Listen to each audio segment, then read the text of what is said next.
Hello and welcome to My Emotional Armor, the podcast where we discuss the effects of covert narcissistic parenting. I am your host, Cindy Koo, a survivor and robot warrior here to share the ways emotional armor can help you heal, stay safe, and regain your sense of self. Hi all, welcome to another episode of My Emotional Armor. I hope everyone had a good Thanksgiving and is continuing to stay safe and sane as we glide on into Christmas. I felt like today's episode is a relevant one as the holidays can bring about some potentially stressful family time. You may find yourself reaching out to friends to vent more during this time, and to be honest, you may not be very well received by them. Now, on previous episodes, I've talked about finding a support system to help cope with your CNP. I want to talk today about how to do this effectively and why this doesn't always work out well. In fact, if you go seeking support in the wrong places, it can lead to even more feelings of invalidation. So, let's start by looking at the definition again of a covert narcissist. The word covert by itself means not openly acknowledged or displayed. That means that oftentimes your friends or even other family members aren't going to witness the narcissistic behavior at all. The other thing to keep in mind is that when people think of narcissism, they are typically going to associate it with the grandiose type, the one who is the boastful, charming life of the party. Now, the CNP in your life couldn't be further from this. The covert narcissism distinction and definition is slowly becoming more of a commonplace term. But let's be real, even you had to go searching for it. So don't expect people to readily understand what you mean when you explain your situation. It's natural to want to share your experiences with those around you. What can sometimes happen is you get really excited about this new window into your life. So you start to talk about it with your friends or maybe even other family members. But when that confidant is not on your side, it can have really damaging effects. So I'm going to go through some of the things that may happen or have happened to you already. Number one, they may take the narcissist side. And this really has to do with the covert nature of this type of abuse. Your friend or extended family may know your CNP, but they're on the outskirts of the family dynamic. To a stranger's eye, a CNP is incredibly giving, loving, and devoted. They may have even given your friend gifts and been incredibly nice to them. And that's the kicker. A CNP acts very nice. They do a lot of good things. You've probably been on the receiving end of many of these things. The difference is that their motivations are self-serving at the core. For example, let's say the CNP cooked someone dinner and then packed up a portion of it for their lunch tomorrow. Super nice gesture, right? A non-narcissistic person may or may not even mention they did this, depending on if it comes up in conversation. And if so, it would be a short statement and then you'd likely move on. But the CNP would, number one, definitely mention it, and it, number two, would be more of a soliloquy than a mention. They might say, I made dinner for Bill tonight. He doesn't eat dairy, so I had to adjust how I normally make it. You know, he's not so good at cooking or planning meals. He would just starve or eat a peanut butter sandwich if I didn't cook. I even made a to-go box for his lunch tomorrow. Afterwards, he just said thanks and left to watch TV. So Bill still got his food, which is great, and I'm sure made his day a lot easier. But it's you who had to hear this prologue. And you can't quite put your finger on it, but there's something passive-aggressive, self-serving, and victim-y about their statement. And it's hard to detect because it's hidden under this warm plate of food. Super confusing, right? Now, if a non-CNP person felt underappreciated here, they might mention it because, hey, maybe Bill was kind of rude. and they would address it with Bill like two mature adults. Or, if they felt really taken advantage of, they would just stop cooking for Bill. But a CNP has to continually drive this cycle of sacrifice and complain, sacrifice and complain. So back to our scenario. Bill goes home with a hot meal and everyone says what a nice person your CNP is. But what they didn't hear is the post-complaint wrap-up. Now, that's just for you. And that's why sharing your experience with a friend often backfires. They simply don't see or hear what you do. A covert narcissist, unlike a grandiose, is actually painfully aware of social norms, so they know that martyrdom is a bad look. That's why they are painstaking in downplaying their complaints in front of others and only reserving this behavior for you, someone they trust and deem as part of their very limited inner circle.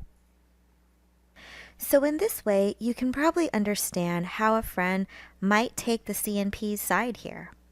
If it's someone you've known since childhood, they've seen your mom or dad do a lot of nice things for you and probably for them as your friend. They may even point out what a devoted parent they are, and so you should listen to their complaints. After all, it's the least you can do in return. It's not quite the response you'd hoped for, right? A comment like this actually activates the intense guilt you already feel towards your CNP, making it really hard to clap back in a conversation. Ultimately, it serves to invalidate your experience growing up, which is a cycle you know all too well. It's unintentional invalidation on the part of your friend, but invalidation nonetheless. What about if you tell your friend about something really egregious or obvious, such as busting your CNP in a lie? There's evidence, no two ways about it. If you can believe it, your friend may still stick up for your parent. They may question your version of events or the proof that you have, no matter how factual it is. They may say things like, well, are you sure? Maybe they meant it like this. Or they were probably just really embarrassed, so that's why it may have sounded like a lie. Or I just don't think they would do something like that. There must be a misunderstanding. Now, I'm going to argue that at this point, talking to this friend is straight up detrimental. They are basically gaslighting you, and you may be willing to accept it because that's what you've grown accustomed to. Now, on their end, they simply do this because they don't get it. It's very hard to conceptualize of a caring parent being manipulative and narcissistic if you've never experienced that. It does not compute for them. In their minds, parents, especially, quote, nice parents like yours, don't lie to their kids. They aren't mean to them. Your friend may say, well, it's not like your mom and dad were abusive. It's not like they hit you. The disconnect here is that you grew up with a very different picture than your friend. And it's a hard picture for even you to see clearly sometimes because your parent treated you with both care and carelessness.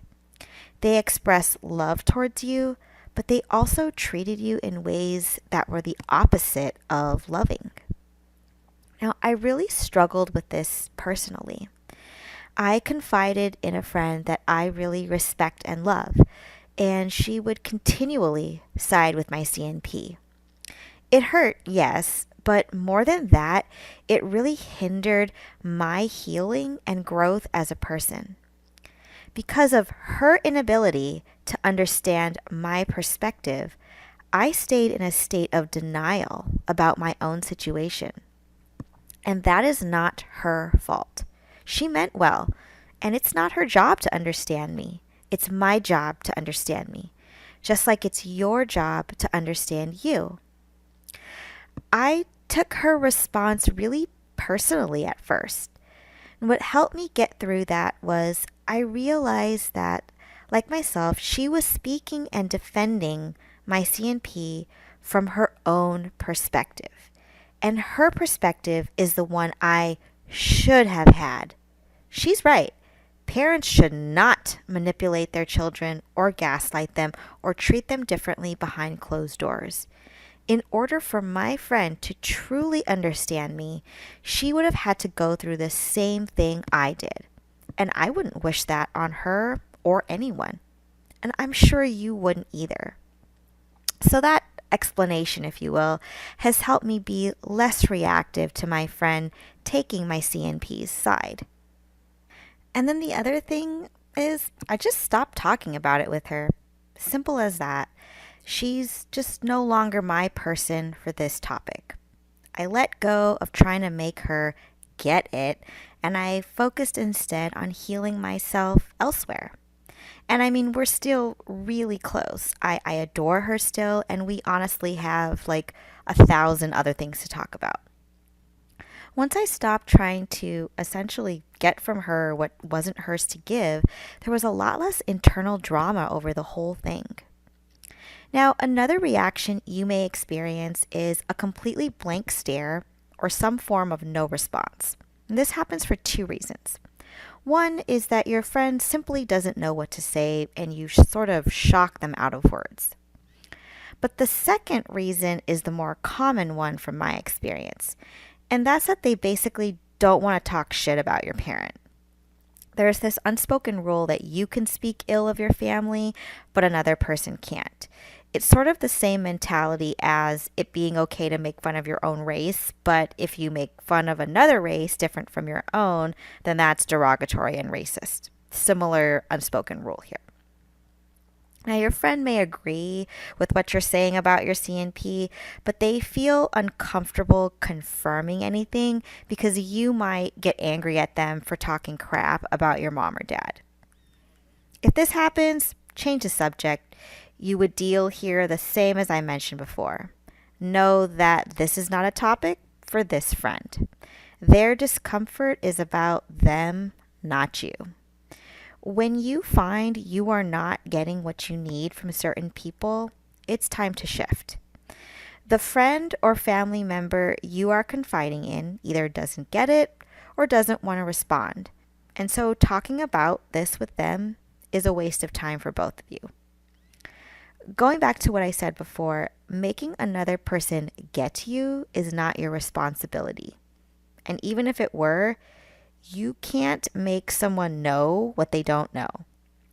What you are responsible for, though, is your healing and mental emotional well-being. And part of that is finding a support system that does get it. So, how do you do that? First of all, go online. Fortunately, we live in the age of Google and YouTube. Just seeing that there are articles, videos, and podcasts out there about the same things you went through is extremely empowering to a CNP survivor.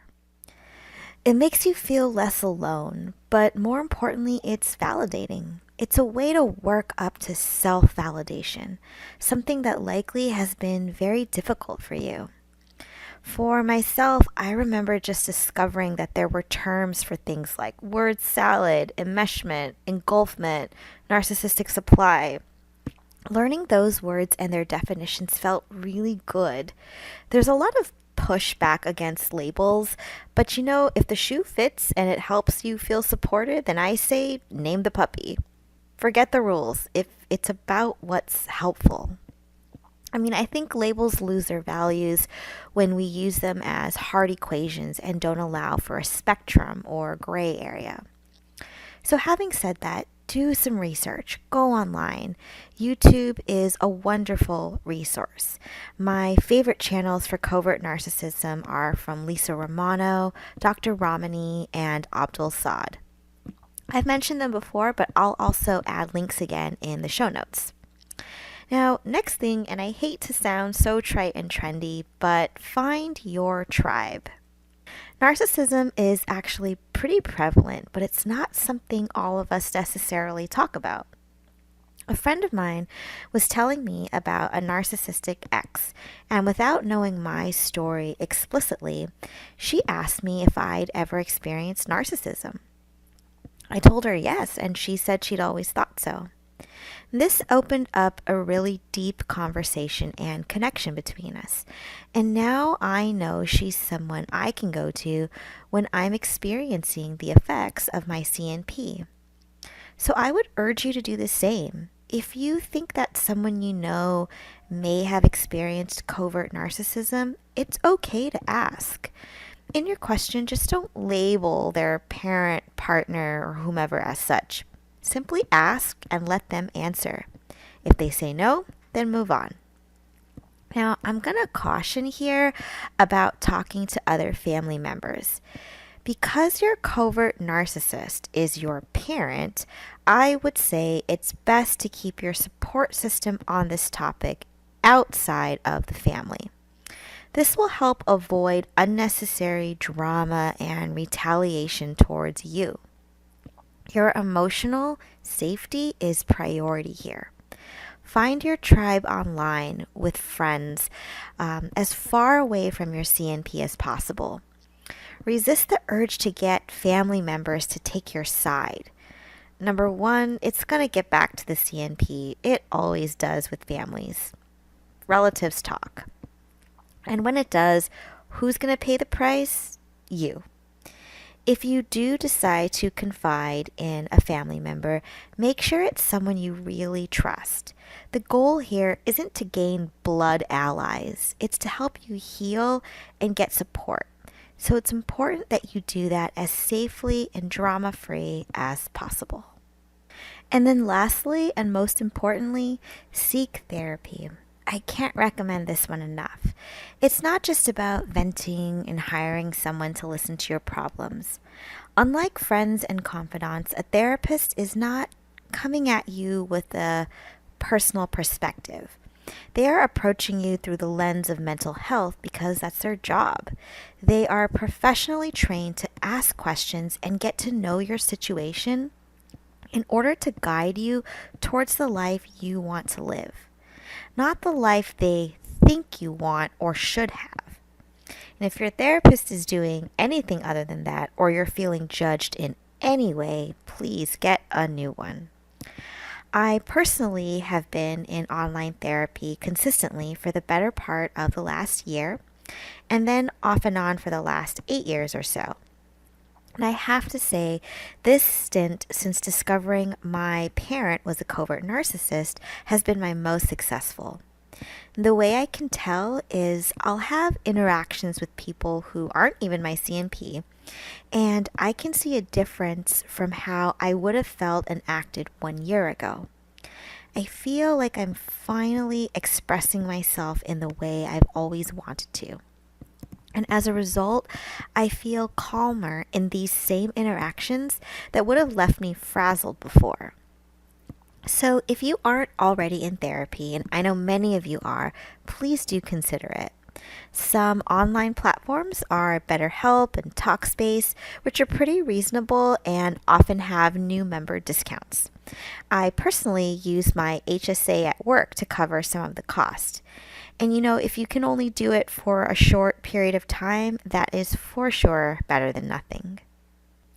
Whether it's therapy, YouTube, books, or a friend who's going through something similar, you are not alone in this. I can't say that enough. It's essential for your healing to find others to relate to you. And you don't even necessarily need to physically connect and have a dialogue.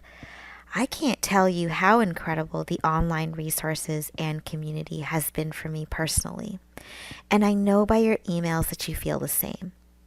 With that, I do want to give a shout out to a listener named Charlotte. She reached out in response to the last episode on superpowers you may have gained from surviving a CNP. She writes, "It's been a scary and confusing journey for me, but your podcasts give me hope." Now, I always feel conflicted when I receive an email like this. Of course, I admire and am so grateful for Charlotte's vulnerability, and not to mention she's a counselor. I mean, talk about turning your pain into something beautiful and amazing. What's not to admire? So, while it's always great to hear from people like Charlotte that the podcast is resonating, it also saddens me to know that there are so many of us out here. This CNP thing is way more pervasive than I knew. But with every episode, every one of us finds each other and we're getting stronger, moving towards more self-trust, self-validation, and leading a life we truly want. And that, my robot friends, is what gives me so much hope. With that, I will talk to you all next time in January with season 2 of My Emotional Armor.